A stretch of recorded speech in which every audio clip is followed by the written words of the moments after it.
Hello, everybody. Thank you for tuning in today. I have a very special guest with us here today, and most of you in Arizona know this person. It's Jodi Faulkner's with me today, and I'm so proud to have her on this video with us. She's got a great story to tell. We're going to dive into that in a few. Those of you in Nevada and California, if you don't know Jodi, it's a great time to get to know her. And if you haven't connected with her, connect with her. Get to know her better as well. She does a lot of business in Arizona. In fact, Jodi and I were just chatting right before we got started, and this is one of her banner years out of 18 years in real estate. This is right there in the top 2 or 3 years, as she's had just a phenomenal year so far. I mean, we're not even over yet. But Jodi, I want to thank you for being here today with me. I've had the pleasure of getting to know you over the last, almost 3 years now that I've been in the company. You've been in one of our mastermind groups for nearly that entire time. And it's been so fun to watch your journey and to learn about you as a person, which is really why I tapped you on the shoulder and said, Jodi, you've got a great story to tell, really beyond real estate. But I'd love to put the two together like we talked about. And I'll just kick off with a quick question. Jodi, share with me a bit about your background and what was it that initially drew you to a career in real estate? Well, thank you, Troy, for the opportunity. I've enjoyed all these interviews that you've done so far, so really appreciate the chance to chat. So I'll tell you a little bit about my background. I am not from Arizona originally and did not start off in real estate. I actually grew up in a really small town in Michigan. Mm-hmm. I was related to half the town. That's not a complete exaggeration. My dad had a family of 13 brothers and sisters, my mom, 7. So I literally have several hundred cousins. It was probably a reason why I was exceptionally comfortable around large groups of people from a very young age. It was out of necessity. And so Yeah. the big part of also why probably nobody has ever described me as shy before in their lives. So that was just part of my upbringing. Growing up in a really small town, a career in real estate wasn't even something I had ever considered. Most of the homes that I was aware of, most of the people that I knew were born and raised in the same household, and those households were a lot of times passed on generation to generation. So real estate was not something I could have ever imagined having a career in. I actually went to school for my undergrad in packaging engineering. So that might be a strange Oh, concept to some people, but it was the start of my career. I graduated from Michigan State University with a packaging engineering degree, went to work for Motorola at their corporate headquarters in the Chicago area. It was a fantastic opportunity for me from the standpoint that I got to learn a ton about business and also travel the world. So I was really lucky. That initiated my whole passion for travel and experiencing different cultures and kind of getting to see that side of things. But interesting enough, I think I was a pretty good packaging engineer. It was clear to me that that was not where my passion was. My passion was absolutely on the marketing side of things. I always had an interest in knowing what made people excited about buying a product and how can we position that product to get buyers excited about it. And so when I was at Motorola, I actually went back to school. I was working there full time, but then did nights and weekends to get my MBA focused on marketing. And so went that transition. When I was in school, I met a colleague who was a real estate agent, and his dad happened to be the president of the Chicago Association of Realtors at that time. So it definitely opened my eyes to this is a career. I could be doing this. And I went through and bought my first condo with this colleague, and I absolutely fell in love with the process. It combined so many things that I loved. It was being able to work with new people, meet new people every day. I loved viewing the houses. That was clearly fun. But being a source of knowledge for people in a huge transaction, negotiating deals, and then also just being a significant part of people's lives in such a significant part of their story. That was something that really I internalized, and I felt like that's an important thing. I want to be part of people's mm-hmm. journey like that. So I was really fortunate that when I went to Motorola, who I was still working with at the time, and told them about this desire to go into a totally different field, they were very accommodating. In they asked that I transition out of the role, train somebody else in, but I got to unofficially become the preferred real estate agent for Motorola employees at that time, and so it was a fantastic transition for me, and I got to hit the ground running with people who already knew me on a professional level and who could trust me in that capacity. So, great entry into the industry. I was able to become a top producer and enjoyed that for 7 years. In 2012, my husband also graduated from with his MBA and got an opportunity to go work for John Deere at their corporate headquarters in Illinois and Iowa. So it was a tough decision, but we decided that that was a great opportunity for our family, and we made that move. And I know in that transition, it was scary for me because I was leaving a really big business, great friends, and coming to an area where I didn't know a single person. And so I had to fall on, okay, I don't know anybody in Iowa, but I know real estate. I've been doing it for 7 years, and I also know what it is to be relocated to a new area for a corporate job. And Mhm. there's a lot that comes with that. So it was nice because I was able to fall on helping a lot of people transition in and out of Iowa for corporate relocation. So that was a big part of what made my success when we were in Iowa. Couple years there, and then in 2015 we were offered an opportunity to come to Phoenix. It was supposed to be a short-term stay. I would say if you talk to my husband and anybody else in my family, it was probably a weekend when I decided this is home. This is what we love it here. The hiking, the biking, the outdoors, just the climate. It was a fantastic fit for us. In coming up this spring, it's going to be our 10-year anniversary of calling Phoenix home. Wow, wow. And I love that you had to build the courage to follow your husband's dream. I would say it was a dream at the time to work for a larger organization.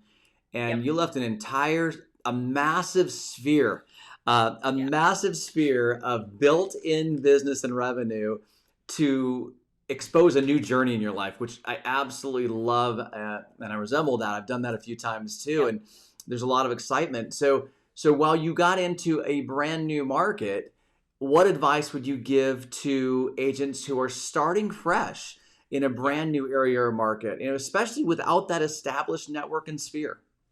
Yep. It's not an easy thing to do, but I definitely Yeah. have had to learn to go through this a couple times.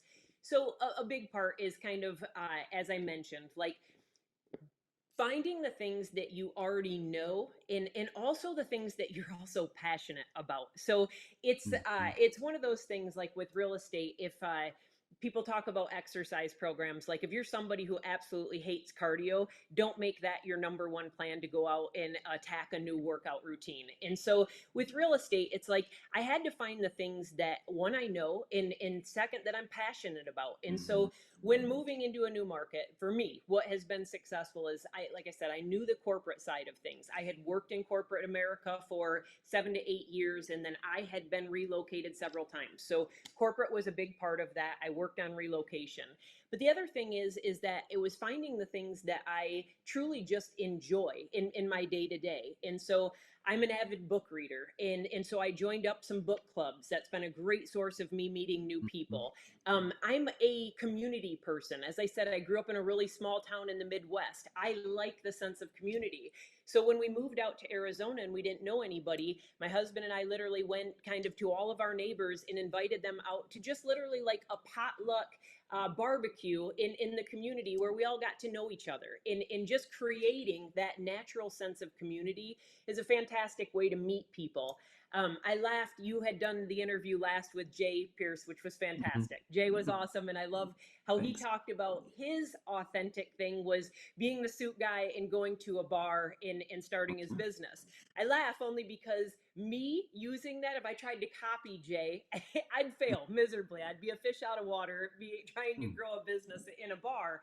But Yeah. that's the point, is like find your authentic thing, the things that you're going to be comfortable doing and that you enjoy waking up every day to do. So all of those ways that I found to integrate myself into the community, those were things that I loved and that made me excited every day to wake up and do.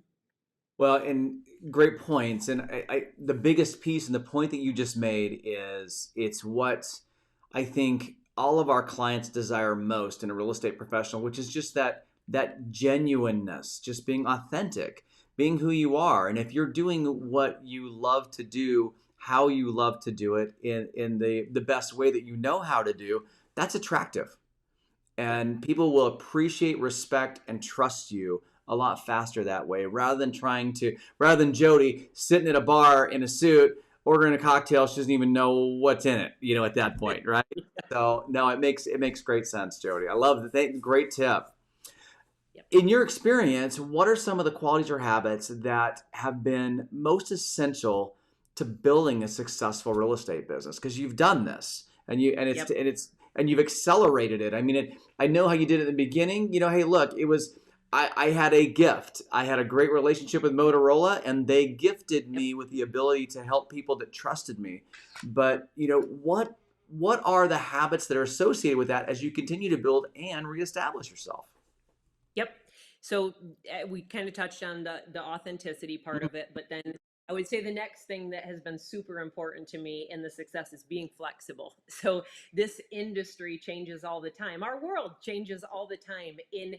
I have found that one of the ways that I can be the most successful is instead of viewing change, instead of viewing new things, like, I mean, the way that I did business 18 years ago is very different than how I do business now. There's core things that have never changed, the Mhm. relationships we have with people, but the way that we market homes, the technology, the apps, everything that comes in here, be open to change. And I know this year has been a huge one with the guidelines, regulations, the way that commissions and everything are handled.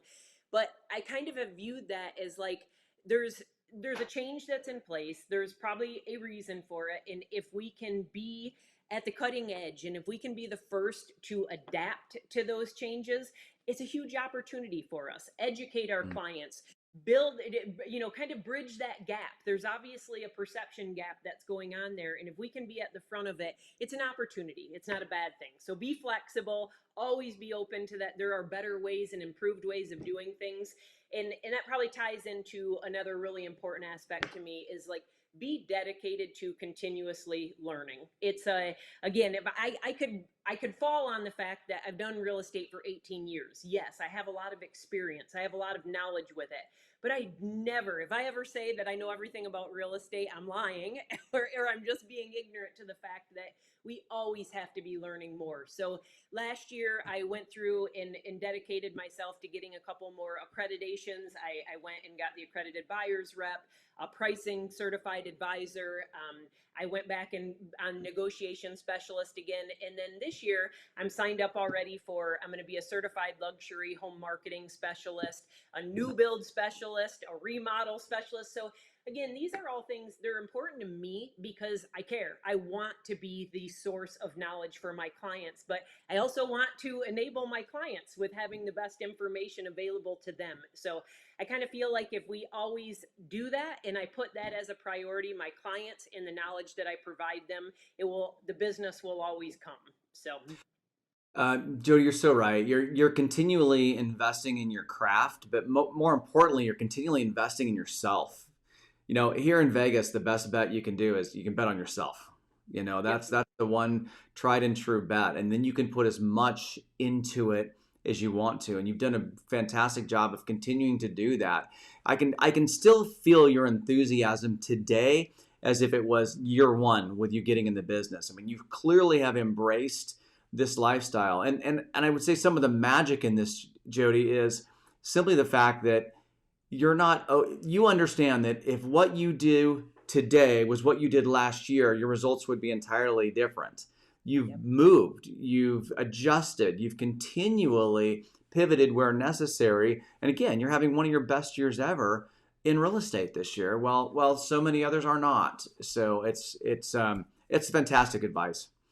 I'm going to shift gears just a little bit on us today. And you've shared with me some personal challenges that you've gone through. And honestly, Jodi, this was one of the main reasons I'm like, oh my gosh, I've got to get Jodi on the list quickly because it's an amazing journey that you've been through. Are you comfortable? Are you willing to talk about some of those experiences and how that's influenced your approach to life as well as your career?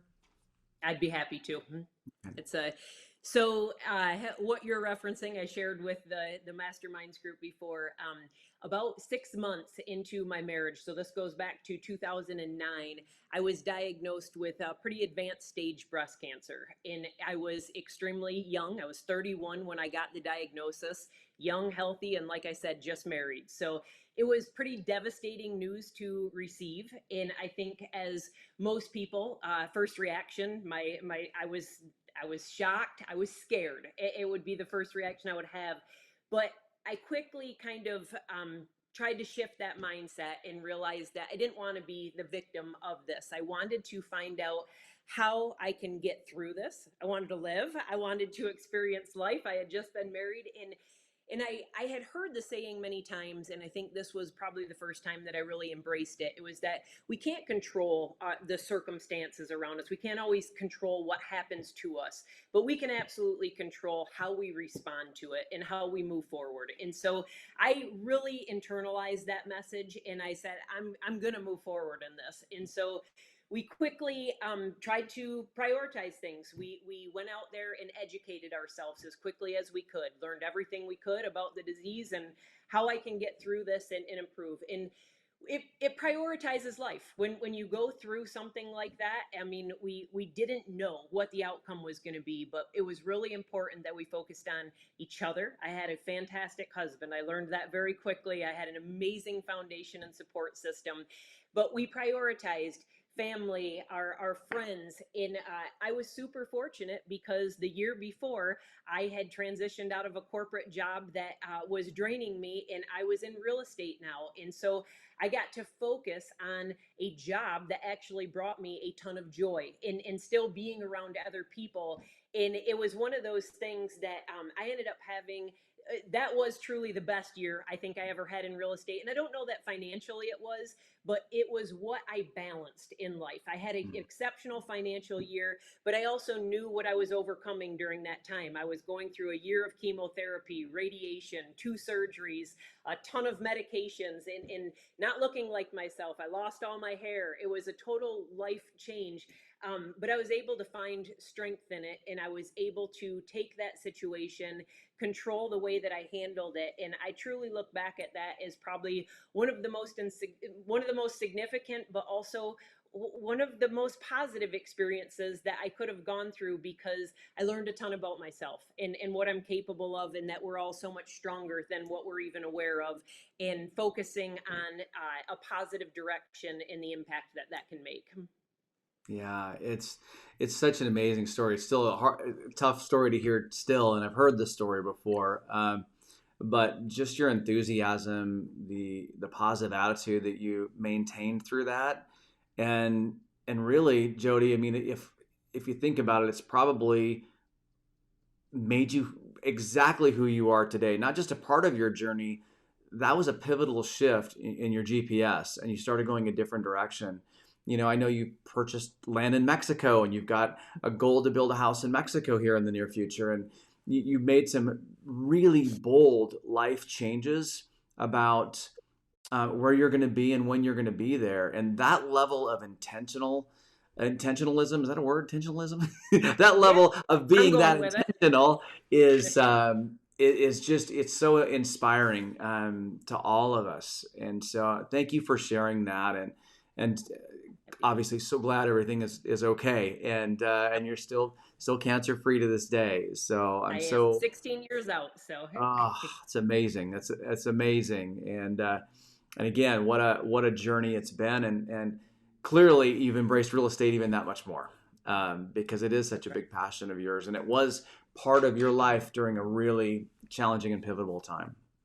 yep. Um, you know, I know what the biggest challenge personally you've had, but if we pivot back a little bit and say, what are some of the biggest challenges that you've had in real estate, and how have you learned to overcome those? I mean, gosh, it seems like peanuts after what you just overcome, but still, I mean, for many people just getting in the business right now, and they have personal challenges and work challenges, and a lot of people that have been in the business for many years, like you said, the business has evolved and changed so much. Yep. Even in the last 3 years, it's evolved and changed so much. So what have you experienced, and again, how do you overcome those challenges? Yep.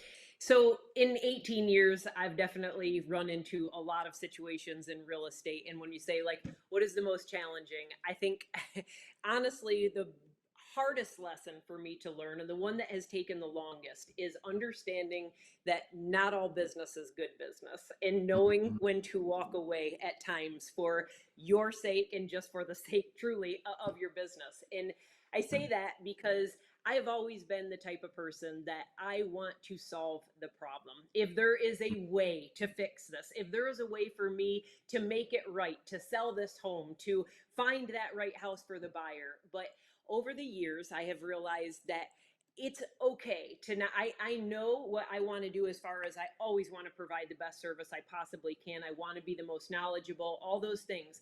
But I'm not always going to be the best agent for every buyer and seller out there. That is the reality of life. And it has taken me a long time to become comfortable with that and know that that is not necessarily a knock on me or my ability to solve a problem. Sometimes you're simply not the right fit, and it's better to help connect. That's why I've really embraced the idea of growing my network of agents. I work with fantastic agents all around me, and it's like sometimes there's going to be a client where I'm not the right fit for them, whether it's area, whether it's just preferences of things that they like or expectations that they have.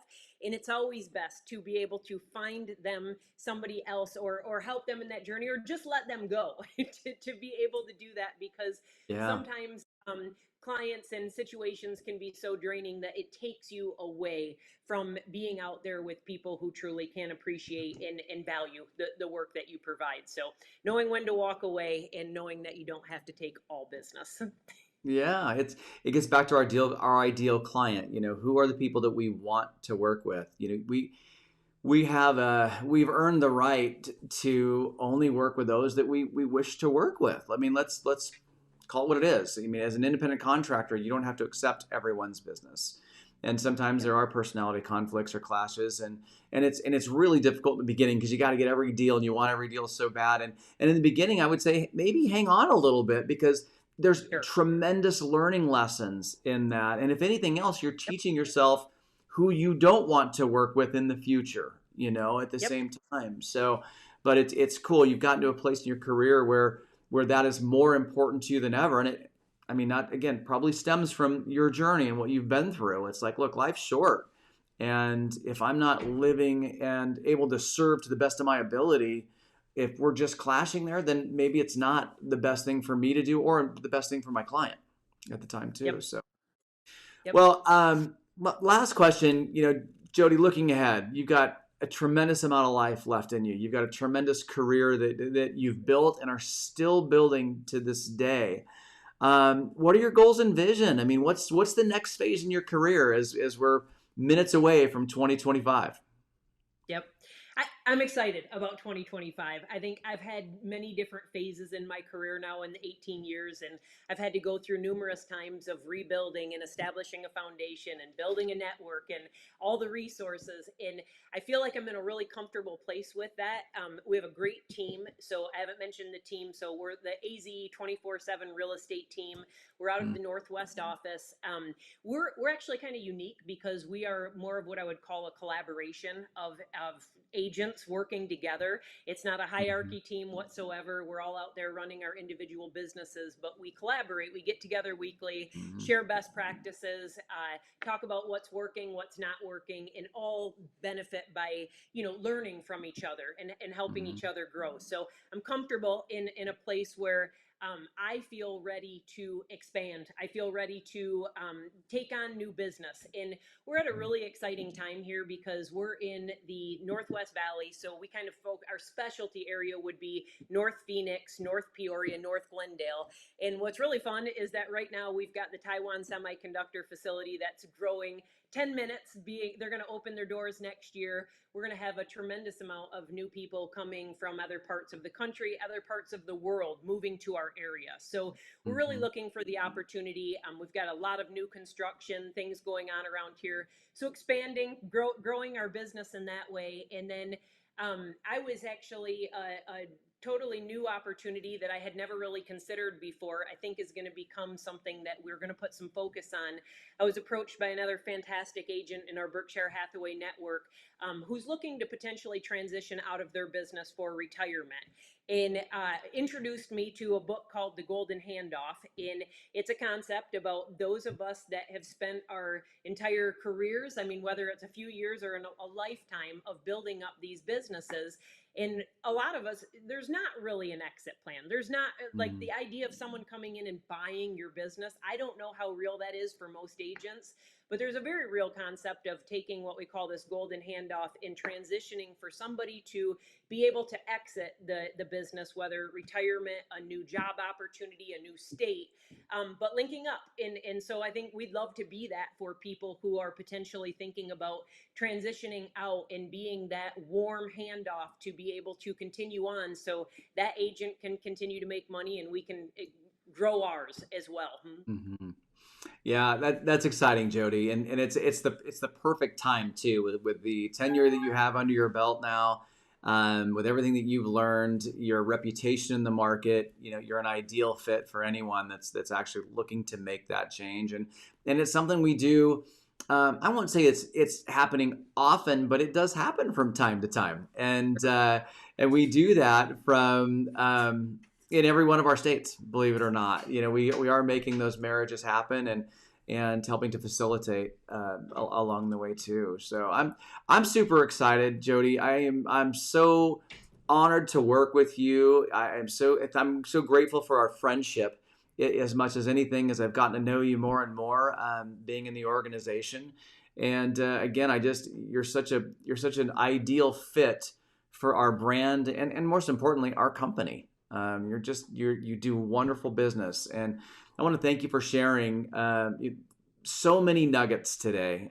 Good, bad, indifferent, but thank you for just being open, honest, genuine, and authentic, like you always are. And for those of you tuning in, Jodi's a fantastic asset to any of you out there in any of the other states. If you're looking for someone to work with in that Northwest corridor specifically, she's a fantastic person to work with. And if you need her contact information, just reach out to me directly. I'll make sure you have it. So, Thanks so well, much, Troy. I truly appreciate it. It's an honor.